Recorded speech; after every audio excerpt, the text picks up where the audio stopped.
Hello दोस्तों, welcome to our channel. और आज के इस वीडियो से अपन पार्ट टू है ये। एक्चुअली मैं बता दूं आपको, part two of plant diversity. और इस वीडियो में हम पढ़ रहे हैं types of taxonomy. Types of taxonomy. आपने पिछला वीडियो देख लिया होगा जिसके अंदर हमने टेक्सोनॉमी के बेसिक्स को क्लियर किया था, टेक्सोनॉमी की डेफिनेशन वगैरह पढ़ी थी, और टेक्सोनॉमी में किस किस चीज़ों की स्टडी होती है ये हमने उसमें देखा था। अगर आपने वीडियो वो नहीं देखा है अब तक तो प्लीज़ जाकर के देखिए। टाइप्स ऑफ टेक्सोनॉमी आज के वीडियो में हम पढ़ेंगे। टेक्सोनॉमी जो होती है ये फॉलोइंग टाइप्स की होती है। सबसे पहले मैं आपके सामने लिख देता हूं सिस्टमैटिक्स। सबसे पहले मैं आपके सामने लिख देता हूं सिस्टमैटिक्स। पहला टाइप है टेक्सोनॉमी का, दिस इज सिस्टमैटिक्स। क्या है? सिस्टमैटिक्स है भाई साहब। चलो, अब ये जो टर्म है ना सिस्टमैटिक्स, सबसे पहली बात तो ये कि ये किसने दी थी? तो the term systematics was given by Linnaeus. तो मैं यहां पर लिख देता हूं कि the term systematics was proposed by Linnaeus। proposed by Linnaeus। तो Linnaeus बहुत ही फेमस साइंटिस्ट हैं। इन्होंने ये टर्म दी थी टेक्सोनॉमी, सॉरी टेक्सोनॉमी नहीं, सिस्टमैटिक्स। सिस्टमैटिक्स, ठीक है, ओके। नाउ अब ये जो सिस्टमैटिक्स, ये जो वर्ड है, ठीक है, ये एक लैटिन वर्ड होता है सिस्टेमा, उससे डिराइव होता है। और सिस्टेमा का मतलब होता है सिस्टमैटिक अरेंजमेंट ऑफ ऑर्गेनिज्म। तो हम इसको लिख डालते हैं यहां पे कि जो सिस्टमैटिक्स वर्ड है, systematics word is derived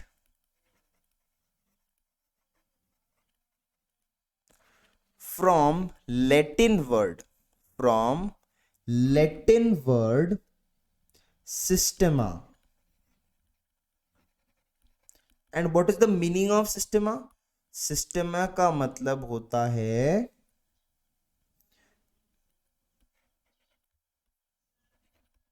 systematic arrangement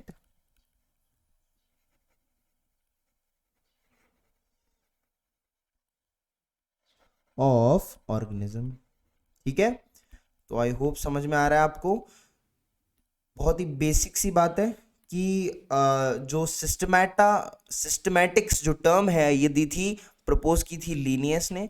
और सिस्टमैटिक्स जो वर्ड है ये एक लैटिन वर्ड सिस्टमा से डिराइव हुआ है। सिस्टमा का मतलब होता है सिस्टमैटिक अरेंजमेंट ऑफ ऑर्गेनिज्म। ठीक है, डन, समझ में आ रहा है? ठीक है, अब मैं आपको एक इंपॉर्टेंट बात यहां पे बताना चाहता हूं। अपन नोट डाल के इसको लिख लेंगे, नोट डाल करके इसको लिख लेंगे। तो देखिए, it includes description of external morphological characteristics of plant और लिविंग ऑर्गेनिज्म। तो ये जो सिस्टमैटिक्स है इसमें क्या होता है? सिस्टमैटिक्स में होता क्या है? सिस्टमैटिक्स है क्या? टाइप ऑफ टेक्सोनॉमी, मतलब टेक्सोनॉमी का एक प्रकार है जिसमें क्या होता है? टेक्सोनॉमी का एक प्रकार है सिस्टमैटिक्स, जिसमें क्या होता है? हम लिख सकते हैं कि systematics includes, it includes description of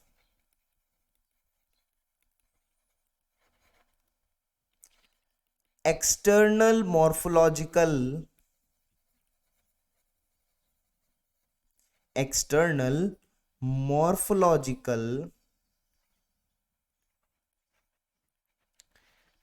characters of plants or living organisms। ठीक है, सिस्टमैटिक्स में हम क्या करते हैं? On the basis of external morphological characteristic हम प्लांट्स और लिविंग ऑर्गेनिजम्स को क्या करते हैं?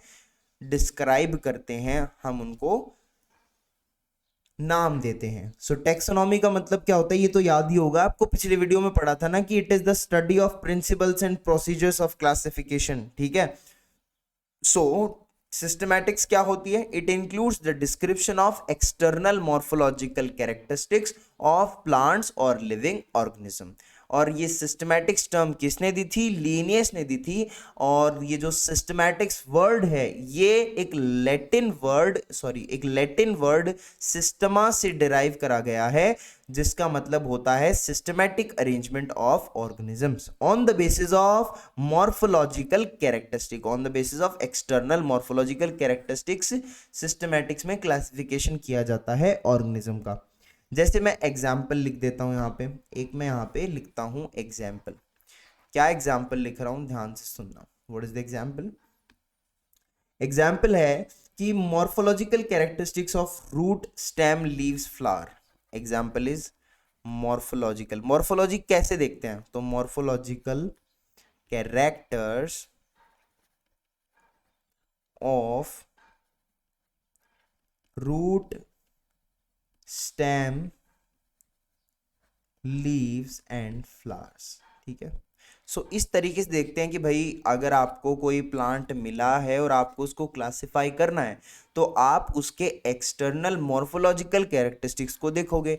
जैसे आप उसकी स्टेम को देख लो, अब ये देखोगे उसकी स्टेम कैसी है, उसकी लीव्स कैसी हैं, लीव्स सिंपल है, कंपाउंड है, पिन्नेटली कंपाउंड है, पाल्मेटली कंपाउंड है, फ्लावर कैसे हैं उसके, पेंटामेरस हैं, ट्राईमेरस हैं, टेट्रामेरस हैं। तो इसके बेसिस पे उसको हम क्या करेंगे, फिर पर्टिकुलर ग्रुप में रखेंगे। तो सिस्टमैटिक्स में यही होता है, एक्सटर्नल मॉर्फोलॉजिकल कैरेक्टरिस्टिक्स को तवज्जो ज़्यादा दिया जाता है, ठीक है। सो systematics term was given by Linnaeus from Latin word systema, which means systematic arrangement of organisms, and it include description of external morphological characteristics of plants or living organisms. Example is morphological characteristics of root, stem, leaves and flowers. So this is systematics. उसके बाद में दूसरा type of taxonomy है neo systematics. दूसरा type of taxonomy है अपने पास neo systematics. This is neo systematics और न्यू सिस्टमैटिक्स, ठीक है। नियो सिस्टमैटिक्स और न्यू सिस्टमैटिक्स, ओके, बेसिक सी बात है। नियो सिस्टमैटिक्स और न्यू सिस्टमैटिक्स, तो ये क्या होता है देखते हैं। So point number 1 about this is, सबसे पहले अपन लिख देंगे A, what is neo systematics. So neo systematics is a new branch. पहली बात या ये क्या है, एक नई ब्रांच है, ठीक है, नई branch. And neo systematics, this word, this name was given by Julian Huxley. Julian Huxley, किसने दिया था वर्ड, जूलियन हक्सले ने दिया था। एंड इन द ईयर 1940, जो आपको याद नहीं करना है, ठीक है। सो हमने बोला नियो सिस्टमैटिक्स होता है, नियो सिस्टमैटिक्स और new systematics, it is second type of taxonomy. ये क्या है, एक नई ब्रांच है टेक्सोनॉमी की। This name was given by Julian Huxley, ठीक है। उसके बाद में इसके बारे में नेक्स्ट पॉइंट लिखते हैं। It includes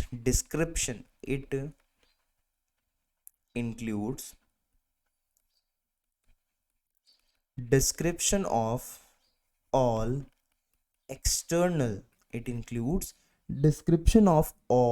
external and internal structure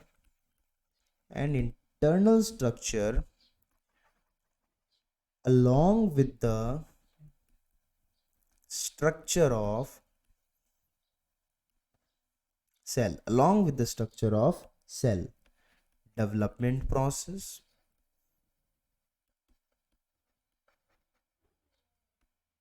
and ecological informations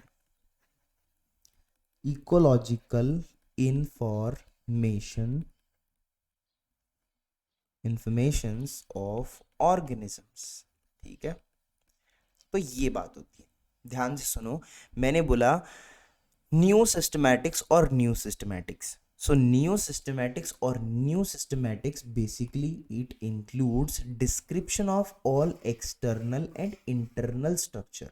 मतलब देखो सिस्टमैटिक्स में हमने बोला था कि केवल एक्सटर्नल मॉर्फोलॉजिकल कैरेक्टरिस्टिक्स को देखा जाता है क्लासिफिकेशन में, लेकिन नियो सिस्टमैटिक्स और न्यू सिस्टमैटिक्स में हम एक्सटर्नल और इंटरनल स्ट्रक्चर दोनों देखते हैं. ठीक है, along with the structure of cell, जैसे सेल की स्ट्रक्चर, डेवलपमेंट प्रोसेस, कैसे वो चीज़ डेवलप हुई है, इकोलॉजिकल इंफॉर्मेशन उसके बारे में, उस पर्टिकुलर प्लांट या ऑर्गेनिज्म के बारे में इकोलॉजिकल इंफॉर्मेशन. ठीक है, सो ये सारी चीज़ें उसमें देखी जाती हैं क्लासिफिकेशन के टाइम पे. This taxonomy is neo taxonomy और neo systematics your new systematics जिसको बोलते हैं. So neo systematics is a new branch of taxonomy. The name was given by Julian Huxley. It includes external and internal structure along with the structure of cell or development process or ecological information of organisms. तो ये बात होती है. ठीक है, चलो ठीक है, इसके बारे में एक पॉइंट और लिख लेते हैं हम लोग. एक पॉइंट और लिखते हैं, चलिए. See, now it is used to know, इट इज used to know the interrelationship among living organism. ठीक है भाई, लिविंग ऑर्गेनिज्म के अमॉन्ग इंटर रिलेशनशिप बताने में ये काम में आता है.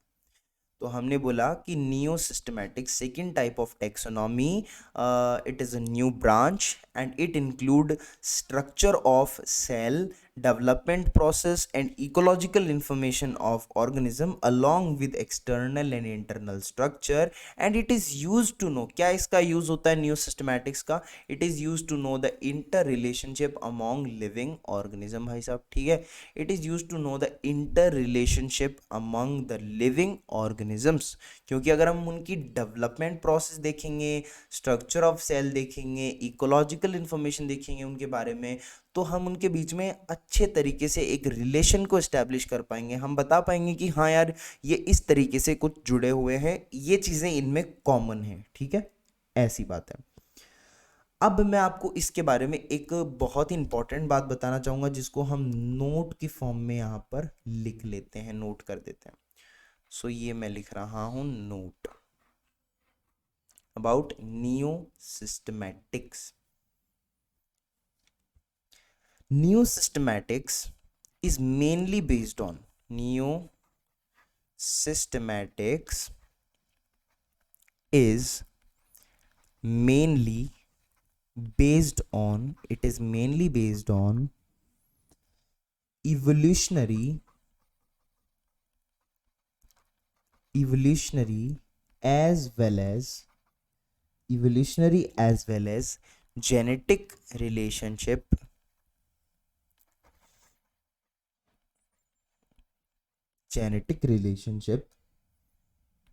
यानी this is external experimental taxonomy.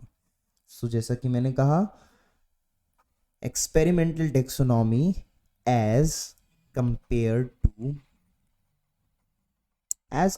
To morphological characteristics.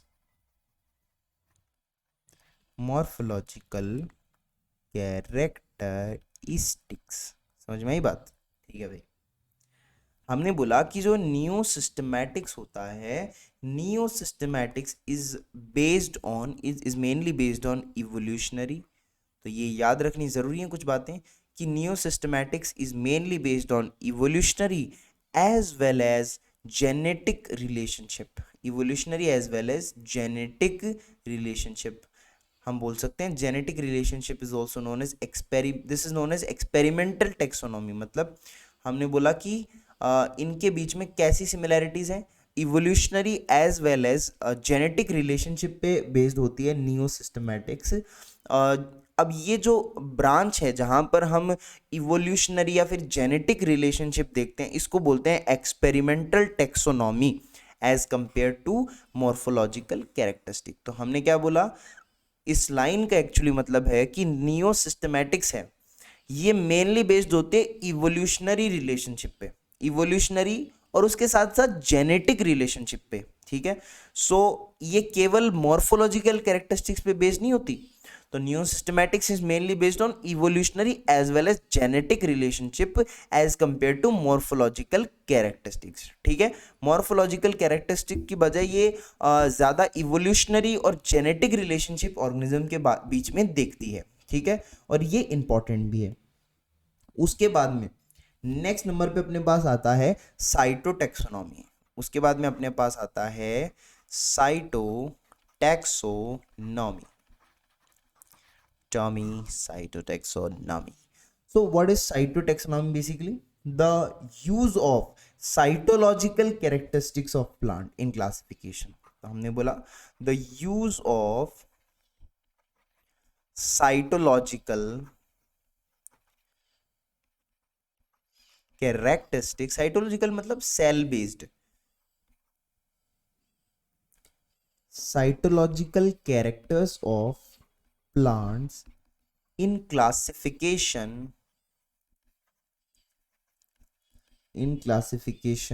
or in solving taxonomic,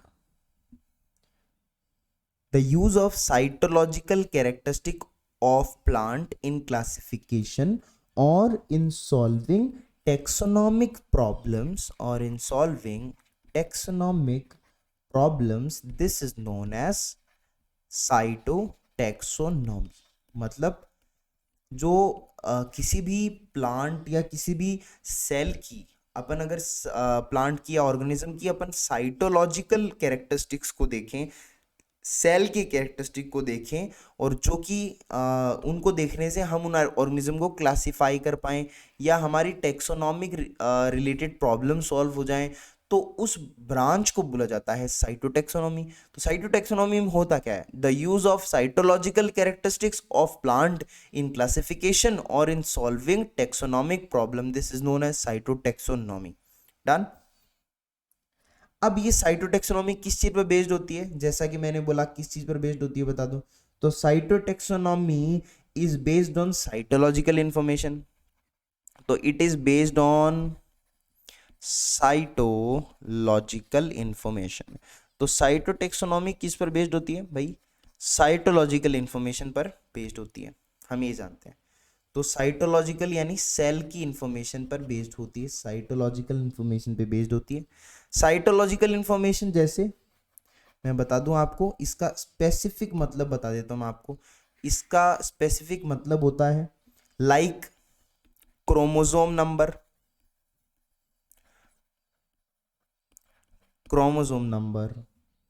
structure and behaviour, so ये चीज़ बहुत इंपॉर्टेंट है। आपको कुछ अगर समझ में नहीं आ रहा तो आप प्लीज़ मेरे को कमेंट सेक्शन में पूछ सकते हैं, जो आपका डाउट है मैं पक्का आपको रिप्लाई करूंगा। सो एक बार साइटोटैक्सोनॉमी फिर से देख लेते हैं। तो cytotaxonomy is based on cytological information like chromosome number, structure of chromosome and behaviour of chromosome, ठीक है। सो इस तरीके की साइटोलॉजिकल इंफॉर्मेशन को क्लासिफिकेशन में काम में लिया जाता है। तो ऐसे मान लो ना कि जैसे अपने पास कोई कुछ ऑर्गेनिज्म है, ठीक है, तो उनकी अपन देख रहे हैं कि उनके अंदर सेल में कितने क्रोमोसोम हैं, ठीक है। सो उन क्रोमोसोम नंबर के बेसिस पर हम उनको क्लासिफाई कर रहे हैं। जिनमें भाई सेम नंबर ऑफ क्रोमोसोम है वो ऑब्वियस सी बात है वो सेम ग्रुप में आएंगे फिर, ठीक है। सो ऐसी बात है। So this is cytotaxonomy. अब अपने पास आता है कीमोटैक्सोनॉमी नेक्स्ट नंबर पे, तीसरे नंबर पे आता है अपने पास कीमोटैक्सोनॉमी। कीमोटैक्सोनॉमी, तो कीमोटैक्सोनॉमी में क्या होता है, देखो कीमो का मतलब ही थोड़ा सा पता चल रहा है देखने से कि कीमो का मतलब होता है केमिकल्स, ठीक है। सो हम लिख देखते हैं कि the use of chemicals, the uses of chemical characters of plants in classification. तो क्लासिफिकेशन में जब हम प्लांट के केमिकल कैरेक्टरिस्टिक्स का यूज लेने लग जाएं then this is known as cytotaxonomy. ठीक है, the use of chemical characters of plants in classification और in solving classification or in solving taxonomic problem or in solving taxonomic problems or in solving taxonomic problems, this is known as is called chemotaxonomy। chemotaxonomy, ठीक है, कीमोटेक्सोनॉमी इसको बोलते हैं, या फिर इसको chemical taxonomy भी कई लोग बोलते हैं, केमिकल टेक्सोनॉमी भी बोलते हैं। Done, chemical taxonomy. It is based on chemical constitution of plants. So ये पॉइंट भी हम लिख देते हैं कि ये किस पर बेस्ड होता है। Chemotaxonomy is based on chemical constitution, कि वो किन केमिकल से बने हुए हैं plants, chemical constitution of plants. Now the fragrance and taste vary from species to species. तो ये चीज़ यहाँ से प्रूव होती है ना कि इनकी केमिकल कॉन्स्टिट्यूशन क्या है, डिफरेंट है प्लांट्स की। कि भाई जो आप प्लांट्स देखते हो, फ्लावर्स देखते हो, कि इनकी जो फ्रेग्रेंस है और टेस्ट है वो उनका अलग अलग होता है, स्पीशीज टू स्पीशीज वेरी करता है। ठीक है, now the basic chemical compound used in chemotaxonomy are, so this is one of the important thing, कि the basic chemical compound, the basic chemical compound used in chemotaxonomy, chemotaxonomy are, they are alkaloids, carotenoids, they are tannins, polysaccharides, nucleic acids, fatty acids, amino acids, aromatic compounds, etc. सो हमने बोला कि जो basic chemical compound कीमोटेक्सोनॉमी में use होते हैं बोलते हैं alkaloids, carotenoids, tannins, polysaccharide, nucleic acids, fatty acids, amino acids, aromatic compound वगैरह वगैरह ये यूज लेते हैं। ठीक है, अब मैं आपके साथ कुछ चीज़ें और शेयर करना चाहूँगा। I would like to share some information with you. तो few important points are there,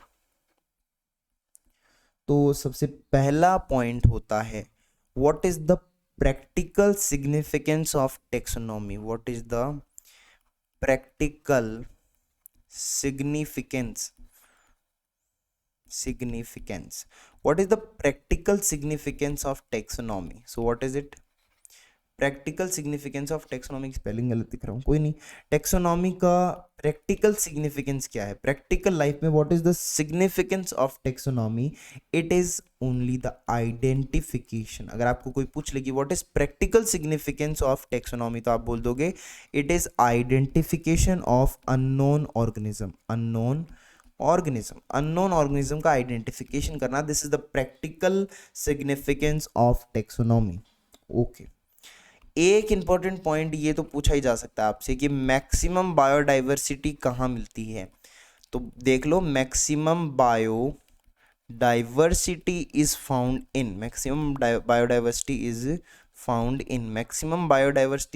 in tropical rain forest. ठीक है, ये इंपॉर्टेंट पॉइंट है कि मैक्सिमम बायोडाइवर्सिटी आपको कहाँ देखने को मिलती है, या आपको देखने को मिलती है ट्रॉपिकल रेन फॉरेस्ट में। सो मैक्सिमम बायोडाइवर्सिटी कहाँ मिलती है बता दो यार, ट्रॉपिकल रेन फॉरेस्ट में मिलती है। ठीक है, अब अगला पॉइंट मैं यहाँ पे लिख देता हूं कि सेकंड मैक्सिमम बायोडाइवर्सिटी कहाँ मिलती है। Second maximum biodiversity is found in coral reef. ठीक है, सो हमने बोला कि maximum biodiversity found in tropical rain forest and second maximum is found in coral reef. Coral reef, आप जरूर कोरल रीफ के बारे में इंटरनेट पे सर्च करिएगा, पढ़िएगा, आपको कुछ इंटरेस्टिंग बातें जानने को मिलेंगी, ठीक है। Second maximum biodiversity is found in coral reefs, ठीक है।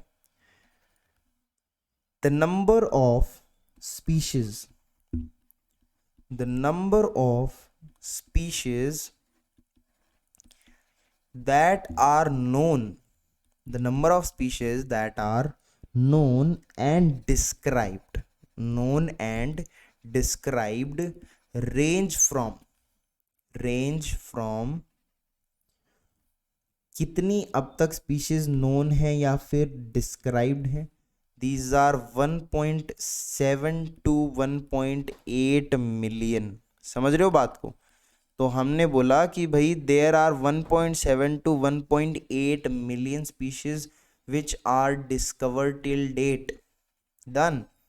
तो the number of species that are known and described range from 1.7 million to 1.8 million, and this refers to the biodiversity or the number and type of organism present on earth.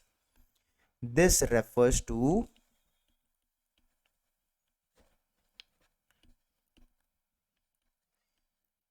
the biodiversity। अब भाई यहाँ से पता चलता है, देखो 1.7 to 1.8 million species अब तक डिस्कवर करी जा चुकी हैं, तो देखो कितनी ज़्यादा बायोडाइवर्सिटी है, कितनी ज़्यादा टाइप ऑफ ऑर्गेनिज्म प्रेजेंट है अर्थ पर, इस चीज़ से हमें ये पता चलता है।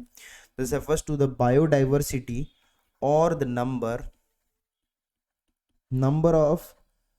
Number and type, we can say number and type of organism present on earth, so ये हमारे आज के लेक्चर का कंटेंट है। सो आई होप आपको समझ में आया हो। कोई भी आपको डाउट है तो प्लीज़ आप आकर के मुझे कमेंट सेक्शन में पूछिए, I would love to answer your doubts. तो मिलते हैं नेक्स्ट वीडियो में, till then do like, share, subscribe to my channel and अपना ध्यान रखिए, पढ़ते रहिए, स्वस्थ रहिए, मस्त रहिए, बाय।